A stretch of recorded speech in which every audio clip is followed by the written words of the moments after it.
Welcome to Everything Casual, bringing you original football casual videos from the golden era of the 80s and 90s, right up to current day. Football away day stories and historic clashes between football firms. Subscribe so you don't miss out. We upload videos every week. Are Coventry's mob rated or underrated? There are no books, no interviews or podcasts from any of their firm. So I wanted to make my own video all about the Legion. This narration is taken from the point of view from a well-known football face, giving an honest opinion on Coventry Legion. As usual, if you disagree with anything in this video, or have any stories of your own, then let me know in the comment section. Let's jump straight in. Coventry are nothing at all. They've got a shit team and shit support. Hitler had the right idea when he flattened the place. The only good thing to come out of Coventry was the specials, and that was 10 years ago. With that short opening declaration, novelist John King dismissed Coventry City football firm in his best-selling The Football Factory. Other non-fiction hooligan authors have been equally scathing. Yet they are overly dismissive of a hooligan crew that, although not the biggest or fiercest of mobs, has seen its share of action over the years. Indeed, between the years 1999 and 2001, Coventry fans were involved in some of the most intense disorder anywhere in the country. So active were the Legion that West Midlands police ran 3 operations against them simultaneously. Coventry, a city noted for car manufacturing, is a blue-collar city with many tough housing estates. In the early 80s, some elements of the media labelled it Britain's most violent city, and hooliganism has been a feature since the late 60s, when local magistrates called for greater powers to deal with the unruly element among the club's fans. In the 1970s, many Coventrians were among the 40 arrested at a Midlands derby against Wolves, one of the largest tallies of arrests for a single game at that time. Matches against Wolves, Aston Villa, and especially Leicester almost always saw disorder. The visit of Chelsea in 1970 was described as the worst violence the city had ever experienced. At least 1,000 Chelsea fans ran riot after the game, and in one incident 4 police officers had to fight their way out of a mob of 500 fans who punched and kicked them. Windows were smashed in a trail of destruction that ran from the ground to the railway station. It was disgusting, commented Superintendent Gerald Whittaker. These fans were just like animals. We are fed up with this in Coventry. Soccer savagery ran the front page headline of the Coventry Evening Telegraph in early January 1973, following a home visit from Leicester. About 600 fans rampaged through the streets surrounding Highfield Road after the match, throwing bottles and bricks and smashing windows as they went. A young Coventry fan had an emergency operation for a stab wound which pierced his liver. A 16-year-old Leicester girl was treated for a neck wound after she was hit by a flying missile. A police operation involving 150 officers failed to prevent trouble inside and outside the stadium, though they were to later claim that the disorder would have been far worse if the fans had not been segregated within the ground. This segregation was in itself a consequence of previous disorder. One 17-year-old was convicted of using threatening and insulting behaviour for chanting, "Kill the coppers." Asked in court about his behaviour, the youth replied, "I just don't like coppers." The judge was not impressed and told him, "In different circumstances you could well need their help." Residents were furious at the damage the supporters caused and the fear they instilled. The local MP, William Wilson, called for a meeting between residents, the police and the club, and went on to describe his attempts to buy a paper after the match. "I had to knock at the door so the owner could see who it was as the windows were boarded up. It was like a New York speakeasy." Under intense pressure, the club and the city council knew they had to act. A few days later, a campaign was launched to rid Coventry of soccer violence and vandalism. A meeting headed by the Lord Mayor and Coventry's manager and attended by the police, local residents and shopkeepers drew up measures they believed would alleviate the problem. These included dropping visiting fans close to the ground by opening up a disused train siding near Highfield Road, the removal of potential missiles from the area, and stronger efforts by the police to identify the ringleaders. The Coventry boss identified most of the hooligans as being aged between 14 and 16, and he urged parents to come to the ground to take their children home. Another move to combat the problem was to photograph hooligans and circulate the pictures to other parts of the country where Coventry were due to play. The local paper suggested much stiffer penalties were needed. The city is entitled to expect a much tougher attitude by the magistrates, it said. They should make it clear that soccer hooliganism will no longer be looked on as youthful high spirits, but will always be treated as serious, and offenders will be dealt with on that basis. The only really effective way to prevent a repetition of last Saturday's incidents is by stopping it at source. Indications elsewhere are that this will happen when troublemakers are deterred by the prospects of the risks they face. In a further move to reassure residents, the police promised to have an extra 50 officers on duty for home games. A fortnight later, the new anti-hooligan measures were given their first test with the visit of the dreaded Manchester United. Thousands of fans began arriving as early as 6 in the morning. Despite there being more than 200 officers on duty, there was widespread damage to cars, shops and houses, and 32 arrests were made. 14 of those arrested were under 17. While most were given bail, one 15-year-old was remanded in custody after his father refused to stand bail, saying his boy was beyond his control. During the match, the police had to contend with United fans climbing the floodlight pylons and fighting between rival fans in the home end. 3/4 of those arrested were Man United fans, though none came from Manchester.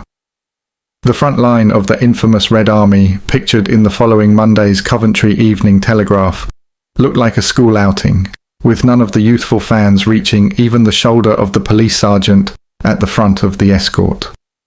Small outbreaks of disorder continued during the rest of the season, and the police announced further measures to combat hooliganism, included videoing supporters to identify the hooligans within their ranks as they left the railway station and coach park.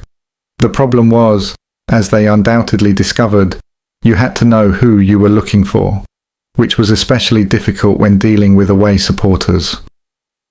Coventry had a secret weapon in the fight against hooliganism in the shape of their club chairman, Jimmy Hill.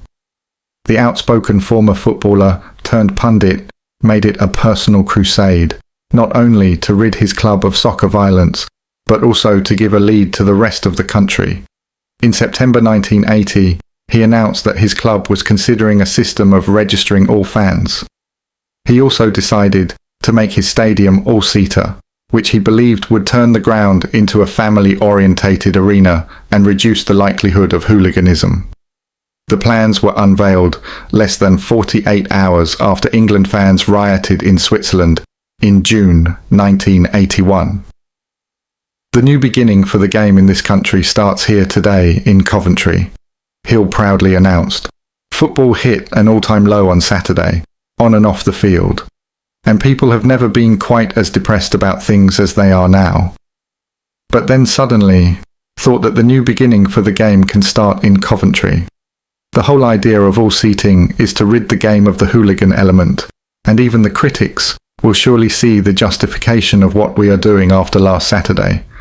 The tide has swung in favour of what we are doing, and this could be a pattern other clubs will do well to follow. Hill received the immediate support of FA Secretary Ted Croker. It is the only way, and Chang have been pushing for this for years. So, am thrilled to bits that Coventry are going ahead and bringing their ground into the 1980s instead of living with the relic of the Industrial Revolution. Football has to face realities instead of having its head in the clouds. want to see hooligans out, and perhaps the rebirth of football in this country could have started by what happened in Basel on Saturday night and what Coventry are doing now. For the plans to work, there had to be full cooperation from the fans. This was certainly not apparent when Leeds United visited early in the new season. Leeds hooligans had long decided that seats were preferable to terraces, particularly when ripped out and used as missiles. Fighting inside the ground and the breaking of dozens of seats marred the Division 1 game. Magistrates came down very heavily on those up on charges, handing out fines of £500 for threatening behaviour and vandalism. Presiding Magistrate Ron Ferrans warned that fighting would not be tolerated. Coventry City have made great efforts to see that the ground is trouble-free, he said. Away fans must note that we are determined to protect the good name of the city. The local paper urged even greater efforts by the club to rid itself of hooliganism. Without barriers, rival factions cannot be kept apart, or this can only be achieved with difficulty. There is nothing to prevent spectators running onto the pitch. So, what is the answer? It advocated refusing to sell tickets to visiting fans on match days. Back on the news pages, though, nothing changed. Brawling fans made a mockery of Coventry's claims that their Highfield Road ground has been hooligan-proof since it was made all-seater, reported one newspaper after Coventry's 4-0 FA Cup win over Oxford United in February 1982.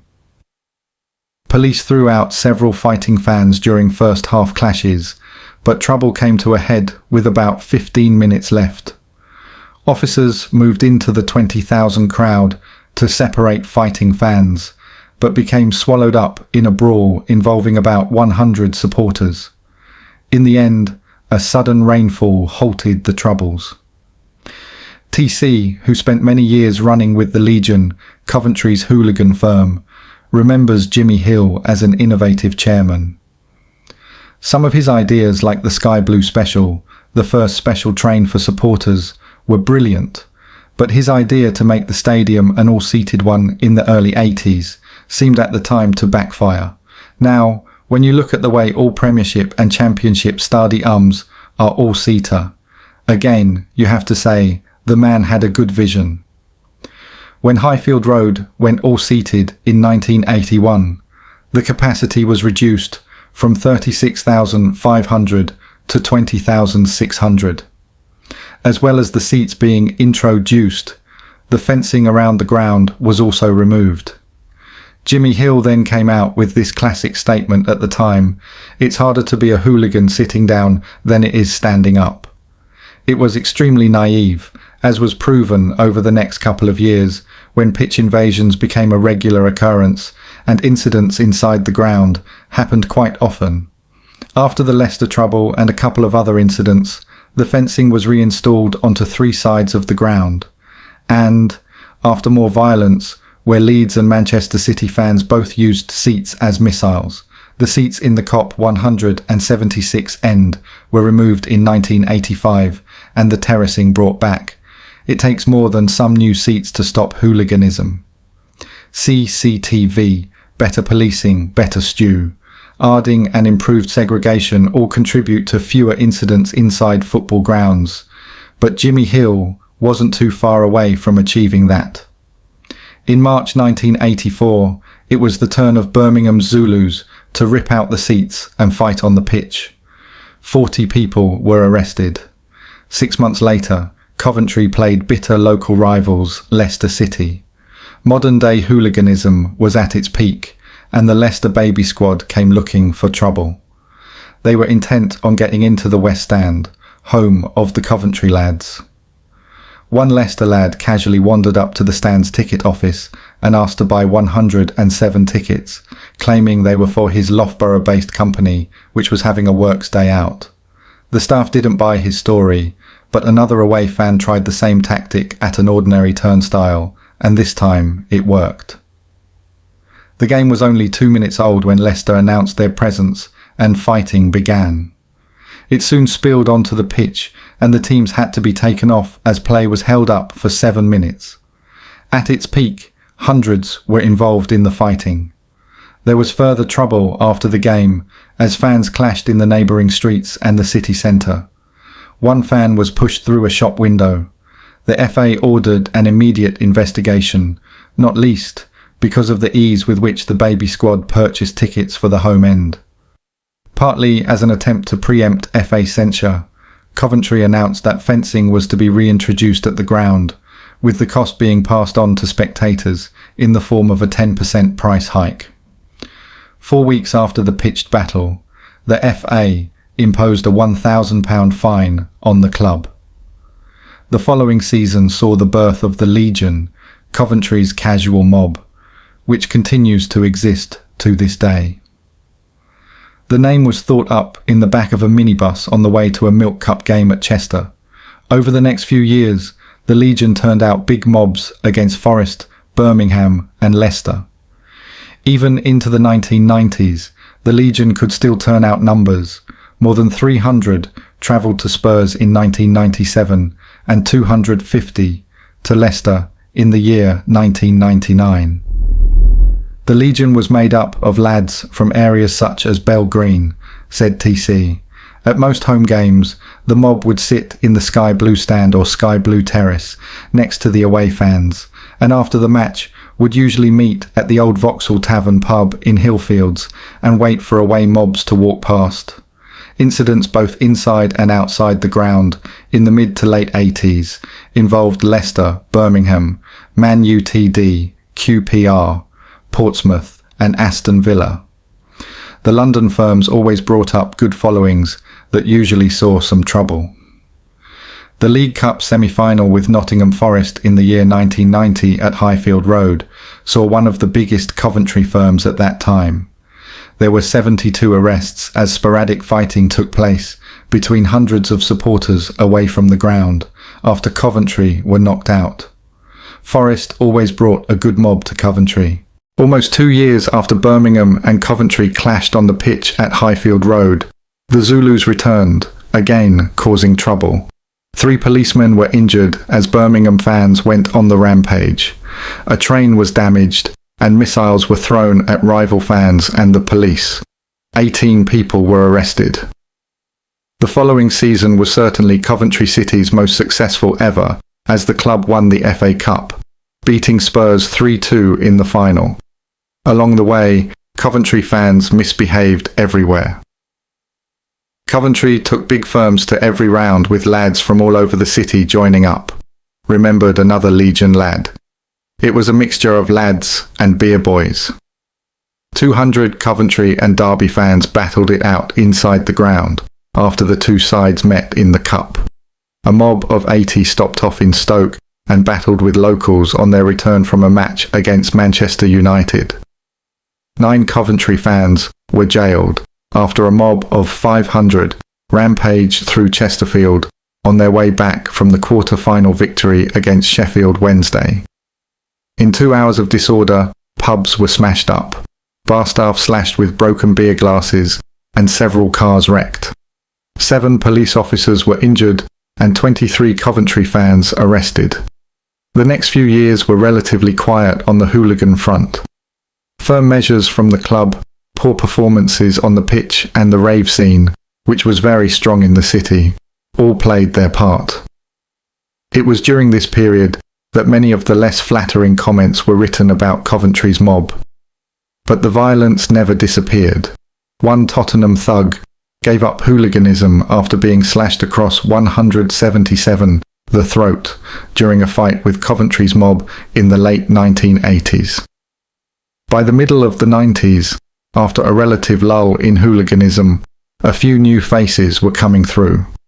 In May 1996, Coventry needed a point to stay up from the last home game of the season against Leeds, who brought their usual vibrant and violent set of supporters. At the end of the game, a goalless draw that meant Coventry stayed up. Both mobs had a fierce battle on the pitch, with Coventry being slightly outnumbered by their Leeds counterparts, but still holding their own.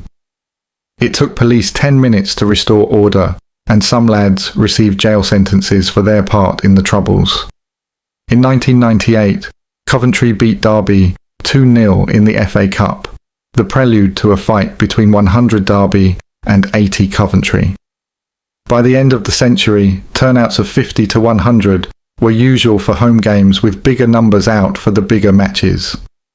As always, games against Leicester brought out some of the biggest mobs, as was the case in 1999, when Coventry were drawn away to their local rivals in the FA Cup.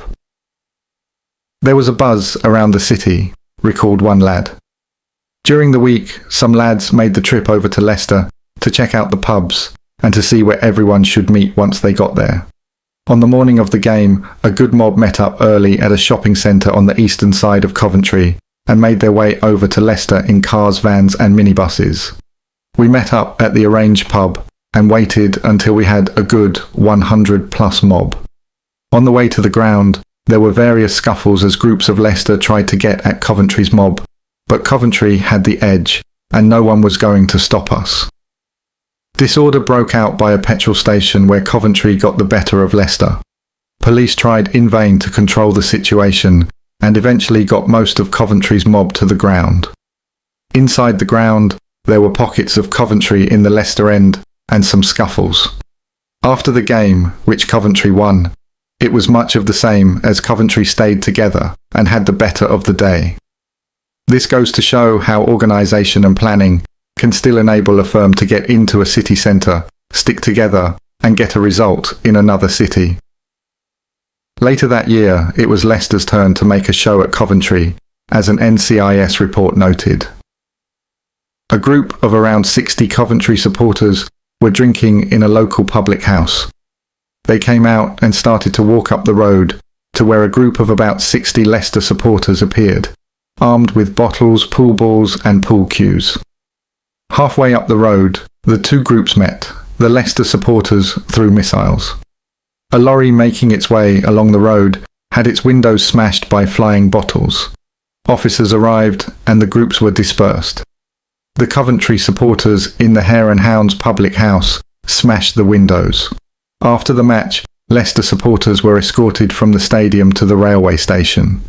Coventry supporters were hanging around trying to get to them, but due to the escort, they were prevented from doing so. The following season saw trouble at home to Middlesbrough, Manchester United, Aston Villa and Leicester City. When 6 Manchester United fans got into a pub where 50 Legion were drinking, disorder was the only outcome. A short time later, this same group of Coventry clashed with 80 United fans before the game, and there was further trouble inside the ground when the visitors scored their first goal. After the game, the police escorted 50 United to a local pub, but they were intercepted by Coventry and an exchange of missiles followed. After police managed to get United into the pub, it was attacked by the home mob. The Villa game 3 weeks later also proved difficult for the police as a group of 40 Villa hardcore opted to stay in a city centre pub during the game. At 4 p.m, as 20,000 other people were enjoying the match, a 40-strong group of Coventry made an attempt to storm the pub. This time the police were on top of the situation and managed to keep the two factions apart. Leicester and Coventry Hooligans were obviously in contact with each other during the Midlands derby in December 2000, and 2 coaches bringing the baby squad stopped right outside the pub where 70 Coventry were drinking. A small fracas left both coaches damaged, much to the annoyance of the drivers, who decided to head straight back to Leicester without their passengers. As the police escorted the Leicester mob to the ground, Coventry regrouped and tried to confront them, but were beaten back. As tensions mounted, the police arrested 22 Leicester fans for breach of the peace, but that did not prevent another 40 from leaving the match early and heading for another pub where 178 Coventry were drinking. In a brief battle, one Leicester fan received a nasty head wound after being hit by a glass. While some officers escorted Leicester back to the train station, others were left to keep the Coventry lads in place. Among the items dropped or hurt by the home mob before they could be searched were pool balls and CS gas. The increasing trouble at Coventry was beginning to concern West Midlands police, who have always considered themselves one of the most proactive in the country. Consent was obtained for extra video surveillance of Coventry's next high-risk home game against Tottenham. Footage shot there and CCTV from the earlier 3 games formed the backbone of Operation Freetime. 12 men were convicted, 9 being sent to prison. The heaviest sentence was handed down to Miro Khan, a 22-year-old paint sprayer who was caught on video chasing Tottenham fans with a bottle and later fighting. 11 of the 12 were banned from all football grounds in Britain for 6 years. While the police were slowly sifting through 150 hours of footage for Operation Freetime, the Legion continued. In January 2001, Coventry were drawn away at Man City in the Cup.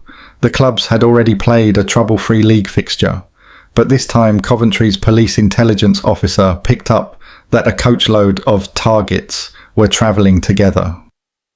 Greater Manchester Police were alerted, and on the coach's arrival at Main Road, they video interviewed everyone on board. The Coventry lads then made their way into the North Stand, but after Sean Gota scored a late winner for Man City, they pushed their way into the main stand to confront their Manchester rivals. This was no mean feat, as they had to clamber over a couple of dozen rows. The ensuing fight was short, ferocious, and extremely unwise. Manchester Police had only to match up the stadium's CCTV footage with the video they had shot before the game to identify most of those involved. Operation Edit culminated in charges against another dozen Coventry fans. While both groups were awaiting trial, Coventry played a home match against Portsmouth. There was widespread disorder during and after the game. The press reported that 140 of the infamous 657 crew had made the journey seeking revenge for the cowardly beating of a well-known Pompey lad by some Coventry lads back in May 1993. Rob Sylvester, co-author of Rolling with the 67 Crew, disputes this version of events. It was the first time we had played Coventry since the incident, but it is also known that those who did the beating were not part of their football mob. There's no specific reason why it happened. It's just that once a season, everybody picks a game to go to.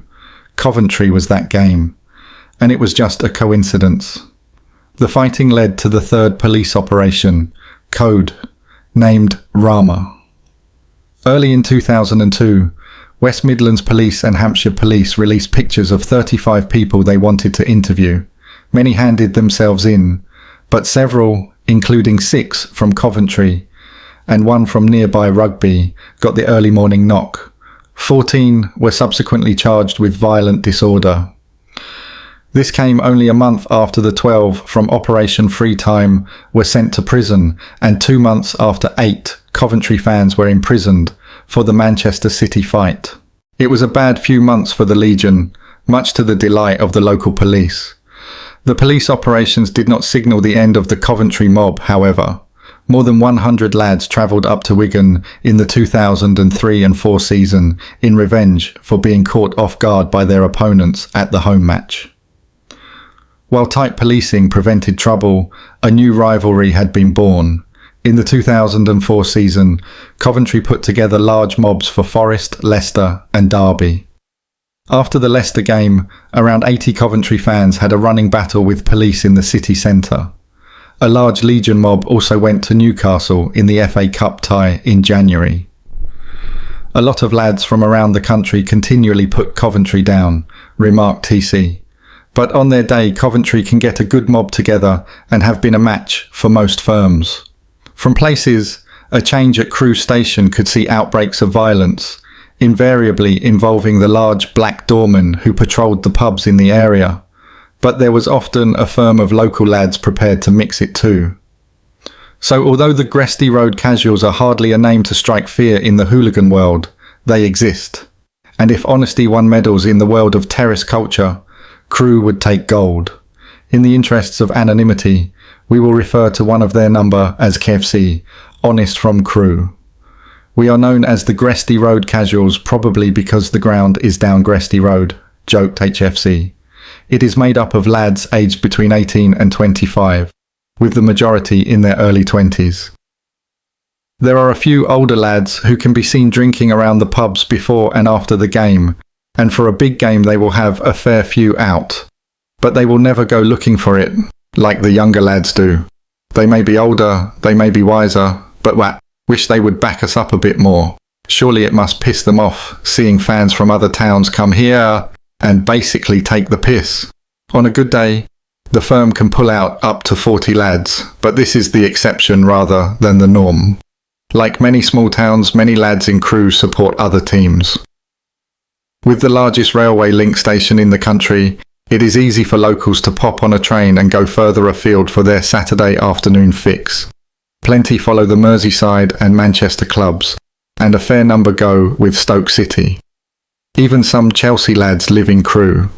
A more regular turnout is 20, though even this number has been increasingly difficult to achieve as police action and bans have taken effect. The Crewe mob has not always been so small. In the mid-80s, we could turn out a good 100 lads, with about the same again making up numbers for big games, said HFC.